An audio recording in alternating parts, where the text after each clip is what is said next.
ItsOcean. Childhood. A time of learning and doing a lot of dumb shit. Watching recess on a Saturday morning before going out with your best buddy Matthew. Heading down to the park and scoring yourself your first kiss with your crush Jennifer. Playing Knock-a-Doll Run because you were a little asshole with no morals, you son of a bitch! And then heading home for the day for the sweet nirvana known as video games. That was my childhood, and that is the topic of another video where I get to ramble on for a while about a topic that I love, so deal with it. Oh, and FYI, I wasn't making up the part about the first kiss. My first kiss. Her name actually was Jennifer, but we didn't kiss at a park, it was actually at school, and I don't know why I'm even mentioning any of this. One of the biggest, if not the biggest video game system that I adored as a kid was the Nintendo Gamecube.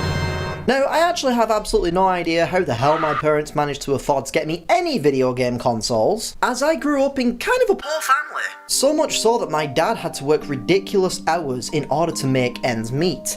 Is this too depressing to leave in the video? Fuck it, I'm leaving it in. But growing up, I managed to snag myself some fantastic gaming tech. Gaming tech such as the Game Boy Color, the Game Boy Advance, which I really want to make a video about in the future, the Nintendo DS, of which I still own, but I cannot be bothered to go and get it for this video, the original Xbox, and of course, the Nintendo Game Sphere. I classify this system as my favourite console ever made, just because of the sheer amount of nostalgia that I get from this bad boy. Oh god, did I hit you too hard? I'm sorry. Papa, sorry. Dusty. But I will be damned if it wasn't fun as balls. The Nintendo Gamecube was actually one of the first home consoles that I was able to have for myself. Oh, holding this up is starting to get tiring. Jesus, this thing's actually a little bit heavy. Either that or I'm just a weak ass bitch. Let me know which one you think it is in the comments section.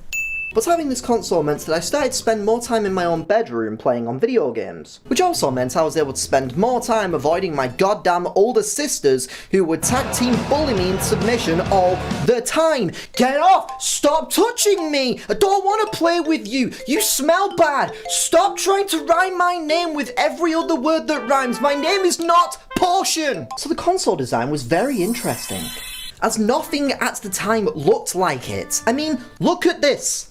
Look at it! It has this weird little handle on it, which always made me think that you were supposed to, like, carry it to school with you or something, like it was a fucking lunchbox. Oh, hey Matthew, don't mind me, just on my way to eat my lunch out of my wonderful GameCube lunchbox, and by lunch, I mean I'm gonna eat some Tony Hawk Pro Skater free.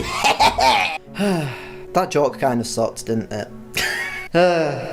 For some reason, I didn't add this to the script. This is me literally just kind of making this up as I go along right now. But one thing I forgot to mention is that there's actually this little attachment that you could get, which basically allows you to play Game Boy Advance games on your GameCube. That shit is awesome. The only problem is it requires a disc to make it work. Like, you've got like your cartridge slot, you can... And guess what? My disc is broken. But anywho, I wanted to talk about some of the stuff that was on this bad boy. Wow, that was loud. I just peeked the shit out of my audio. Fuck. Some of the stuff that dreams were made of. Some of the stuff that childhoods were built off of. And I'm talking, of course, about the inclusion of DVD players in games consoles. Oh, right, I mean video games. Now, I liked a wide variety of video games growing up, and I still do. But I would like to thank the Nintendo Gamecube for allowing me to acquire those little tiny tastes into my tiny little brain bank. The Gamecube was a goddamn masterclass in variety, boasting so many games that slapped real hard. Oh, I really gotta stop slapping myself in videos. Mom! This had games such as F-Zero GX, which sounds like a graphics card, and I couldn't play it because I fucking sucked ass at it, but hey, speedy boy ships go zoom! I loved many genres of video games that were on this thing, ranging from things like Innocent Fun to, oh god mom, I can't sleep, I keep having fucking nightmares, please help me! And I want to talk about some of those. So first up is Animal Crossing. I'm going to put the GameCube down for a little while, my wrist really hurts. Carpal tunnel, more like fucking Nintendo tunnel. So random little fun fact, some of my family members like video games too, such as my mother. And when I was younger, she bought herself a copy of Animal Crossing to enjoy. I would sit and watch as she talked to animal villagers, grew flowers and paid off her bills. It was a great way to escape real life for a little while. And I became fascinated with this, so I asked her real nicely if I could play it. Oh, let me play the game. Come on, Mom, please. Let me play the game. I want to play it. Let me play the game. I just want to play Animal Crossing. After asking so politely, she eventually said yes. And I got to work completing lots of things for Tom Nook. Because this fine gentleman right here is a fucking asshole. This motherfucker here is the #1 most likely suspect to try and break your fucking kneecaps if you get in debt with him. In fact, no, this motherfucker is the most likely guy to kidnap your fucking family and set your fucking house on fire if you get in debt with him. Animal Crossing allowed me to nurture friendships with virtual characters. Friendships that I didn't really have in real life at the time, because, you know, I was the kid who rocked up to school pretending that his fucking GameCube was a lunchbox. And Animal Crossing allowed me to relax. But then zombies happened, holy fuck! This motherfucking game, and the Nintendo DS version of the game, changed me. Horror was never really my thing, and never really has been. I was basically a little piss baby bitch. I didn't write that in the script originally. I called myself a scaredy cat, but I don't know why. I like the way that I called myself a bitch.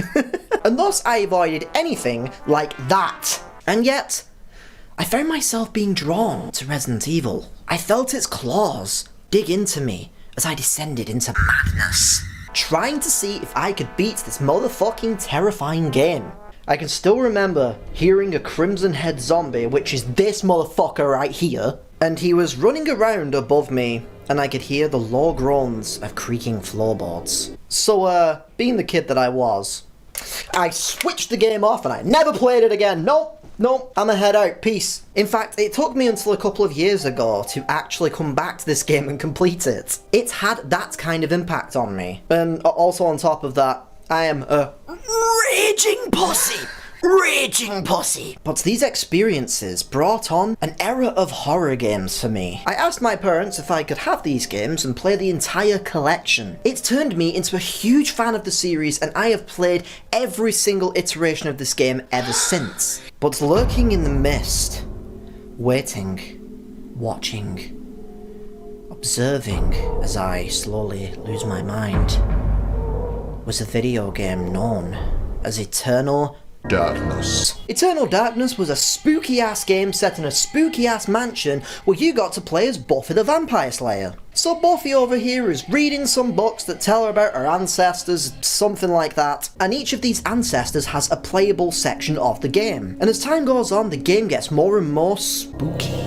And that is because of the game's best mechanic, the sanity meter. This fucking game, the Eternal's Darkness, loves to mess with you. So the deal is, you gotta keep up this fucking sanity meter by playing well and not getting slapped in the face like, oh no, please don't hurt me. No, I don't want to go insane. Because if your sanity meter drops, oh boy.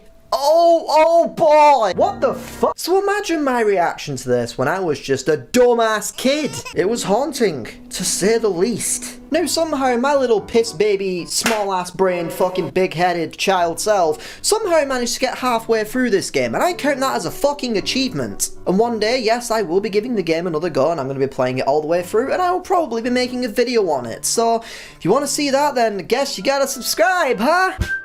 Now another horror masterpiece that was available on the Nintendo Gamecube was the fourth, actually, it wasn't the one, it was the fourth. It's Resident Evil 4. Please applaud. Very good. And this game is still amazing to this day. It almost fell over. I mean, it would have made for some great content if I just, like, fell fucking back into my green screen and it just, like, tumbled down and I'm like, ah! But alas, it was not meant to be. Now regarding Resident Evil 4, I do want to admit something real quick.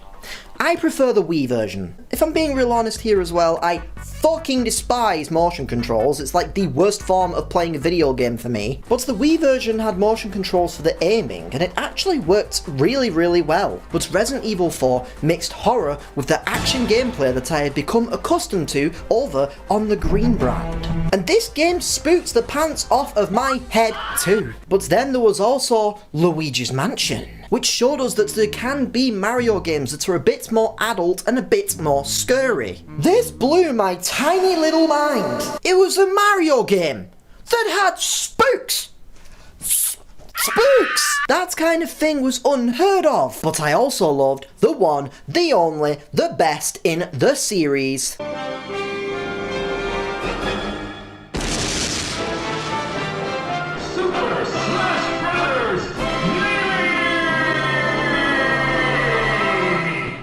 This motherfucking game was so goddamn fun. Like, oh my god! So many characters, so many stages, so many ways to play.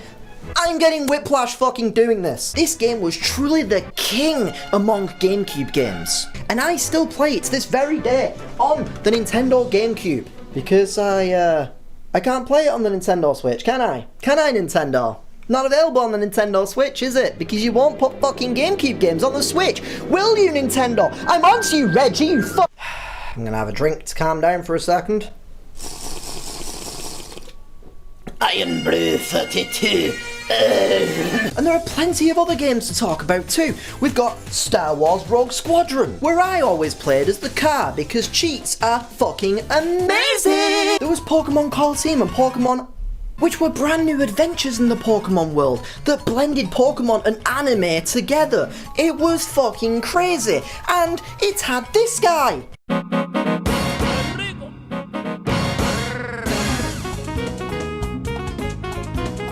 Still one of my favourite Pokemon characters to this day because he doesn't look like a fucking Pokemon character, and that's what's fucking great about him. The Cube also had games like Metal Gear Solid Twin Snakes, which was actually a remake of the first game, but they decided that they were going to inject a lot of fucking drugs in it, though it still read my memory card like it did in the original games. That was pretty fucking cool. You seem to like The Legend of Zelda, don't you? I was just about to talk about that game, you creepy But ladies and gentlemen, we have reached the very pinnacle of the mountain that lies before us, for we are going to name the victor of my favourite GameCube game. Though I know I did say it was Smash Bros. Melee. I don't really know why I said that it was the king, because I guess it was the prince, whatever. And that game, of course, is the one, is the only, The Legend of Zelda Ocarina of Time, which was actually a Nintendo 64 game, but they totally ported it to GameCube, and I'm counting that, so shut the fuck up. The Legend of Zelda Ocarina of Time is my favourite nostalgia video game. Well, that and Pokemon Ruby, but that's a game for a different video. To this very day, the soundtrack still fills me with comfort, and I still get tingles when that main menu plays.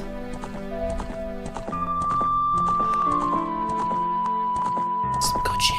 I spent so many hours exploring Hyrule as a kid, and I have replayed this game a countless amount of times. I also then went on to play The Legend of Zelda Wind Waker and Twilight Princess, which are both great games for their own reasons. Hell, I'll probably make a video on them one day. The fun thing was, there was actually a limited edition of The Legend of Zelda Wind Waker that you could get, which came with a second disc that contained Ocarina of Time and Master Quest. This was a mod which made changes to the game and made it feel more fresh and more difficult. At some point I also had Ocarina of Time through this wonderful collector's edition that came out.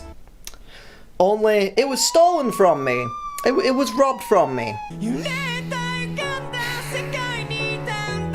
This cool ass collection also included Majora's Mask, which I also absolutely love. It's a lot darker than other Zelda games, and it's also pretty edgy in places. And oh my fucking god, what is that noise? This game also gave birth to one of the most infamous video game creepypastas, also known as Ben Drowned. Oh my god. That dead-eyed looking statue of Link creeps me out to this very day. I fucking hate that. Jeez! Now, there was actually a lot more games that I wanted to talk about for this video, but I didn't want it to be too long. Therefore, I'm just going to quickly give some shout-outs to games like Super Mario Sunshine with its sunny-themed platforming goodness. Metroid Prime 1 and 2, even though I still haven't actually finished the second game. But one day, Star Fox Adventures, which is actually another game that I didn't complete when I was younger. But hey, the dinosaurs were cute, right? There was Soul Calibur 2, because even though I absolutely suck at fighting games, it had Link from Zelda in it, and I could not be more appreciative of that. And last but not least, is Time Splitters 2. I fucking loved this game when I was younger. It is fun as all hell, and Virus Mode is amazing. But the GameCube is not the only games consoles I had as a kid, and I still have many more memories to talk about. Let me know what your opinion of the GameCube is and your gaming memories on that system in the comments section. Have a nice day. Tell your mum you love her, I guess. Ask her if you can play Animal Crossing. And go and check out Super Smash Bros. And Eternal Darkness. They're great games, and the fucking outros are hard. But thank you for watching, and hopefully I'll see you in the next video. Toodaloo!